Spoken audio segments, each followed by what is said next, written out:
అయితే hi friends, ఇప్పుడు మనం అనంతగిరి వెళ్ళిపోతున్నాము. సో టైం ఇప్పుడు కరెక్ట్గా 11 అవుతుంది. కొండపూర్ ఏరియాలో ఉన్నాం అనమాట. ఇక్కడ స్టార్ట్ అవుతున్నాము. అక్కడికి ఎన్నింటి రీచ్ అవుతాం చూద్దాం. దాని గురించి విశేషాలు మొత్తం అక్కడికి వెళ్ళి ఎక్స్ప్లెయిన్ చేస్తాం. సో బైక్ మీద వెళ్ళిపోతున్నాం. సో బైక్ డ్రైవ్ కూడా ఎలా ఉంటుందో చూద్దాం. బైక్ రైడింగ్ వచ్చేసి 68,870 ఉంది. అక్కడ రీచ్ అవగానే ఎన్ని కిలోమీటర్స్ వస్తుందో కూడా చూద్దాం.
ఇప్పుడు ఎగ్జాక్ట్గా మనం గచ్చిబౌలి ఓఆర్ఆర్ దగ్గర ఉన్నాము.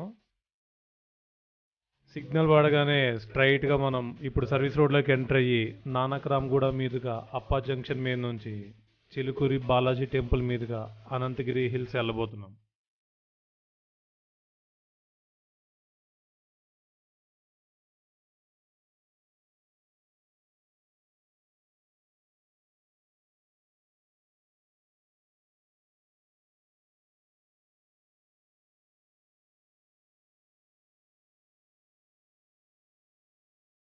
హైదరాబాద్ నుంచి అనంతగిరి హిల్స్కి ఎగ్జాక్ట్గా 80 కిలోమీటర్స్ వరకు వస్తుంది. సో మనకి దారిలో పెట్రోల్ అవసరం ఉంటుంది కాబట్టి పెట్రోల్ కొట్టిస్తున్నాం.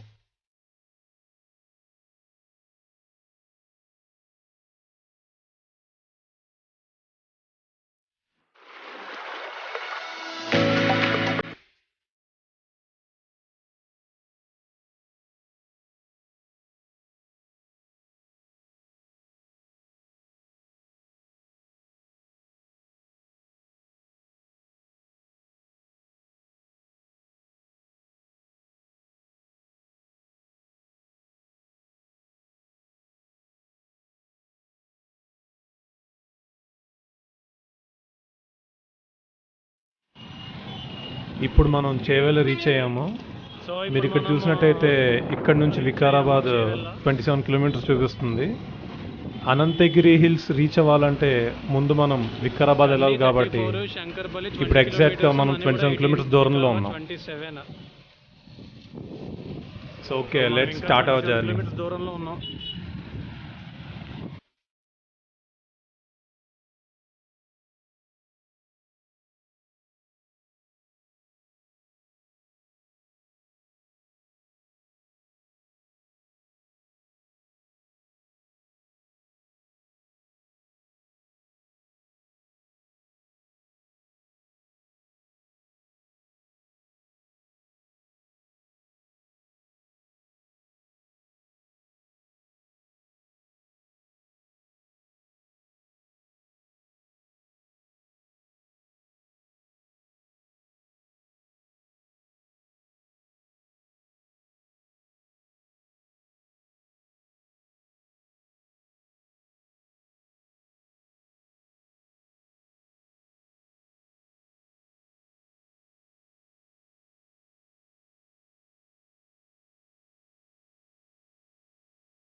ఇప్పుడు మనం వికారాబాద్ రీచ్ అయ్యాము.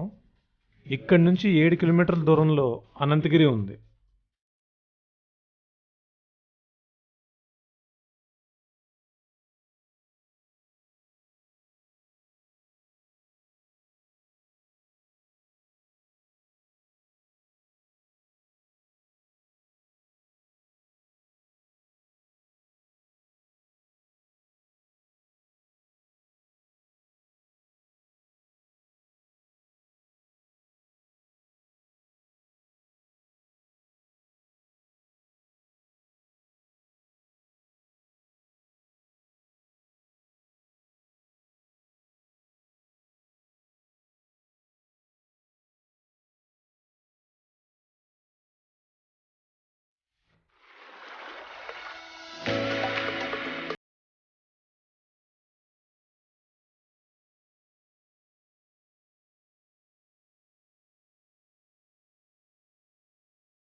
ఇప్పుడు మనం అనంతగిరి పద్మనాభ స్వామి టెంపుల్కి రీచ్ అయ్యాము.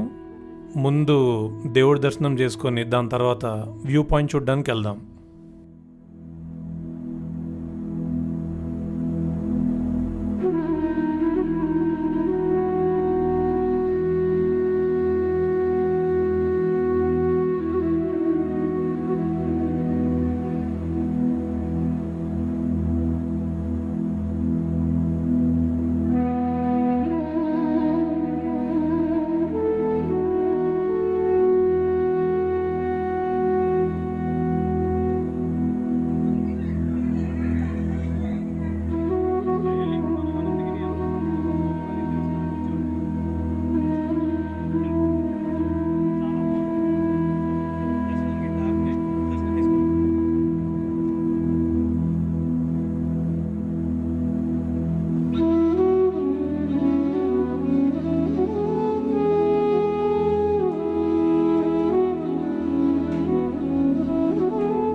అనంత ఫలదాయక అనంత దుఃఖనాశాయ అనంతాయ నమో నమః. స్వామివారు లక్ష్మీ అనంత పద్మనాభ స్వామి. ఇక్కడ ఈ స్వామి స్వయముగా వెలిసినటువంటి క్షేత్రం ఇది. భక్త మార్కండేయ మహర్షి ఇక్కడ ఈ క్షేత్రంలోన ఈ గుహలోన 14,000 సంవత్సరాలు విష్ణుమూర్తి కొరకు తపస్సు చేస్తే స్వామివారి కృష్ణావతారంలో దర్శనమిచ్చి నీకేం వరం కావాలో కోరుకోన్నప్పుడు ఆ మార్కండేయ మహర్షి చెప్తారు సాలగ్రామ రూపంలో అనంత పద్మనాభుడిగా ఉండాలి. కాబట్టి భగవంతుడు ఇక్కడ విశేషముగా సాలగ్రామం అనే రూపంలో ఉన్నారు. ఈ జగత్తులో ఉన్నటువంటి అతిపెద్ద సాలగ్రామ శిల. మామూలుగా వైష్ణవాలయాల్లో బ్రాహ్మణుల్లో ఉండేటువంటి సాలగ్రామాలు చిన్నగా ఉంటాయి, కానీ ఈ సాలగ్రామం మాత్రం అతి పెద్దగా ఉంది. ఆ సాలగ్రామానికి అంతా కూడా అలంకరించారు. నిజరూప దర్శనంలో చూస్తే స్వామివారి సాలగ్రామ దర్శనం, ఆ స్వామి పైన చిత్రాలు అన్నీ కూడా కనిపిస్తాయి. ఇక్కడ ఆలయం అంతా కూడా నవాబుల కాలంలో కట్టించారు. అంటే ఇక్కడ ఈ అడవి ప్రాంతానికి వాళ్ళు షికారుగా అని చెప్పేసి వేటకు వచ్చేవారు. అప్పుడు స్వామి నిదర్శనం చూస్తే వాళ్ళ కాలంలో ఇక్కడ ఆలయం కట్టించారు 400 years నుంచి. అప్పటి నుంచి దేవస్థానం కానీ పూజా కార్యక్రమాలు ఇక్కడ నడుస్తున్నాయి. ఇక్కడ కార్తీక మాసం మరియు ఆషాఢ మాసం స్వామివారి బ్రహ్మోత్సవాలు, కార్తీక పౌర్ణమి రోజున స్వామివారి రథోత్సవం, కళ్యాణోత్సవం అన్నీ కూడా పెద్ద ఎత్తున ఉంటాయి. అలాగే ఆషాఢ మాసంలో ఆషాఢ పౌర్ణమి రోజున గురు పూర్ణమి అని చెప్పేసి ఉత్సవం జరుగుతుంది. ఆ రోజు కూడా స్వామివారి పల్లకి సేవ అవుతుంది. అదేవిధంగా స్వామివారి కింద పుష్కరణి ఉంది. ఈ ఆలయంలో స్వామి పుష్కరణి కింద మార్కండేయ మహర్షి స్వామివారి ప్రార్థన చేసుకుంటే స్వయంగా కాశీ గంగా కోనేరుగా వెలిసింది. అంటే అది కూడా స్వయం ప్రకాశితమైనటువంటి పుష్కరణి. అంటే ఎవరు నిర్మాణం చేసినటువంటి పుష్కరణి కాదు. కాబట్టి అందులో స్నానం చేసిన వాళ్లకు గంగా స్నాన ఫలితం ఇక్కడ ఆలయం. ఇక్కడ ఈ ఆలయానికి మరొక విశేషం ఏంటంటే మామూలుగా అన్ని వైష్ణవాలయాల్లో వైకుంఠ ఏకాదశి ద్వాదశి రోజులు మాత్రమే ఉత్తర ద్వార దర్శనం ఉంటుంది. ఇక్కడ మాత్రం ప్రతిరోజు 360 ప్రతి భక్తులు కూడా ఉత్తర ద్వారం నుంచి రావాలి, ఉత్తర ద్వారం నుంచి వెళ్ళాలి. ఈ ఆలయానికి ఉన్నది ఉత్తర ద్వారం. కాబట్టి ఈ ఆలయంలో ఎవరైతే భక్తి శ్రద్ధలతో స్వామివారి దర్శనం చేసుకుంటారో వాళ్ళకు మోక్ష ప్రాప్తి. ఉత్తర ద్వారం గుండా స్వామివారి దర్శనం చేసుకుంటే మోక్ష ప్రాప్తి ఇచ్చేది. కాబట్టి ఈ స్వామివారి దర్శనానికి ఎవరైతే వస్తారో వాళ్ళకు అనంత దుఃఖనాశనం, దుఃఖాలు అనంతమైనటువంటి దుఃఖాలు ఎటువంటి ఉన్నా కూడా ఆ స్వామివారి దేవాలన్నీ కూడా తొలగిపోయి వాళ్ళకి ఆయురారోగ్యాలు ఐశ్వర్యాలన్నీ కూడా స్వామి ప్రసాదిస్తాడు. కృష్ణ.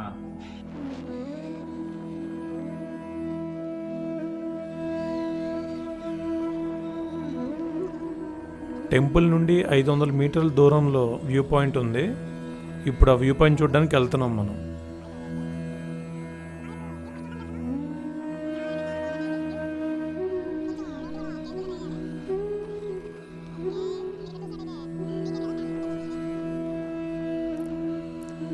ఇక్కడ మీరు చూసినట్టయితే మనకన్నా ముందే కొంతమంది విజిటర్స్ వచ్చున్నారు అనంతగిరి హిల్స్ నుంచి ఆ వ్యూ చూడడానికి. ఇప్పుడు మనం కూడా చూడడానికి వెళ్దాం.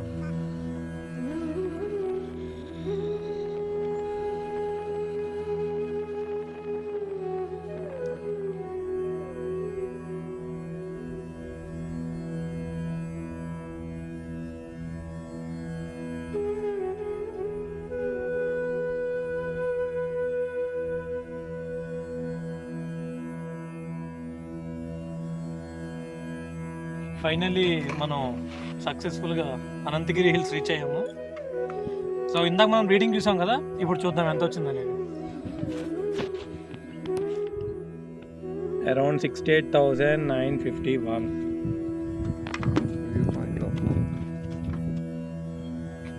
ఫైనల్లీ మనం వ్యూ పాయింట్కి రీచ్ అయ్యాం ఫ్రెండ్స్, అనంతగిరి హిల్స్. సో మీరు వెనకాల కనుక చూసినట్టయితే చూడండి వ్యూ అనేది ఎంత బాగుందో.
చూశారు కదా వ్యూ పాయింట్. మనం ఇప్పుడు ఇంకో వ్యూ పాయింట్ చూడడానికి వెళ్దాం రండి.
ఇక్కడ చాలా దారులు ఉన్నాయి. వచ్చిన రూట్ కనుక మనం సరిగ్గా గుర్తుపెట్టుకోకపోతే మిస్ అయ్యే ఛాన్సెస్ ఎక్కువే ఉన్నాయి. సో చాలా కేర్ఫుల్గా చూసి వెళ్ళాలి. పొరపాటున ఒకవేళ మిస్ అయితే కనుక అక్కడే తిరగాల్సి వస్తుంది. అక్కడే మనకి టైం అంతా వేస్ట్ అయిపోద్ది.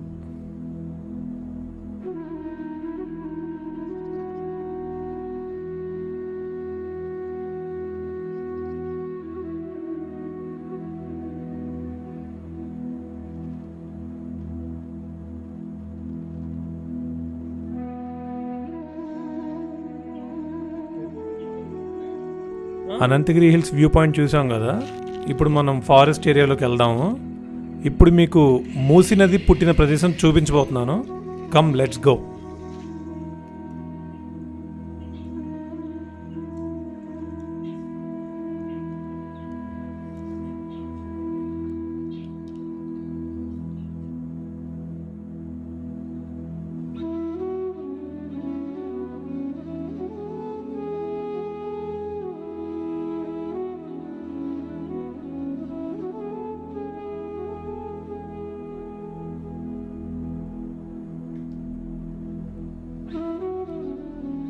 ఇది అనంతగిరి పద్మనాభ స్వామి వారి కోనేరు. ఇక్కడికి వచ్చిన ప్రతి ఒక్కళ్ళు రాళ్ళ మీద రాళ్ళు ఇలా పేరుస్తూ ఉంటారు. ఇలా పేర్చడం వల్ల ఇల్లు కట్టుకుంటామని చెప్పి వాళ్ళ నమ్మకం.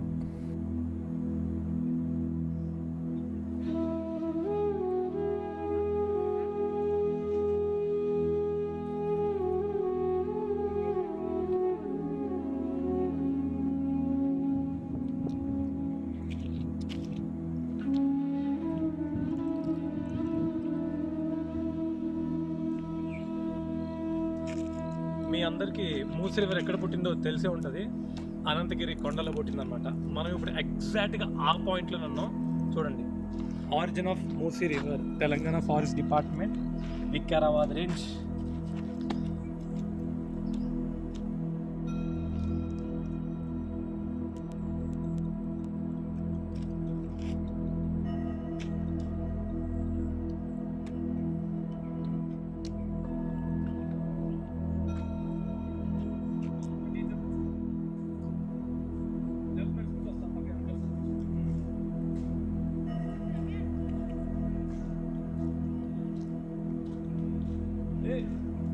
మీరు ఇంకోటి చూసుకుంటే కనుక 100 years old mango tree అని ఉంది. జూమింగ్.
ఇక్కడ అనంతగిరి రిజర్వ్ ఫారెస్ట్ ఏరియాలో నివసించే బర్డ్స్ గురించి కూడా ఫారెస్ట్ డిపార్ట్మెంట్ వాళ్ళు ఒక బోట్ని ఏర్పాటు చేశారు.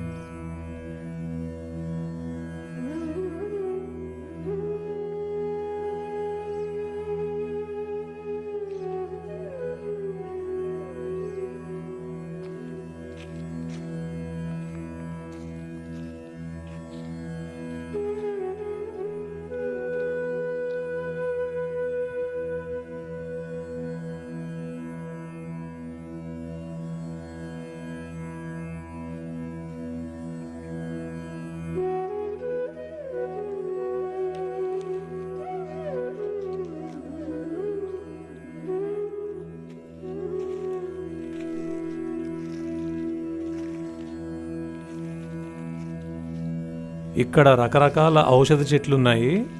వాటి గురించి వివరిస్తూ ఫారెస్ట్ డిపార్ట్మెంట్ ఒక ప్రత్యేక బోర్డు ఏర్పాటు చేసింది.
ఇక్కడ మీరు 100 సంవత్సరాల క్రితం నుంచి ఉంటున్న మర్రి చెట్టును కూడా చూడొచ్చు.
సో ఫ్రెండ్స్, మనం ఫైనల్ వ్యూ పాయింట్ దగ్గర ఉన్నాము. ఇదంతా గ్రాస్ ఫీల్డ్స్ అంటారంట, అనంతగిరి ఫారెస్ట్ ఏరియా. ఒకసారి మీరు చూసినట్టయితే కనుక చూడండి ఎలా ఉందనేది వ్యూ.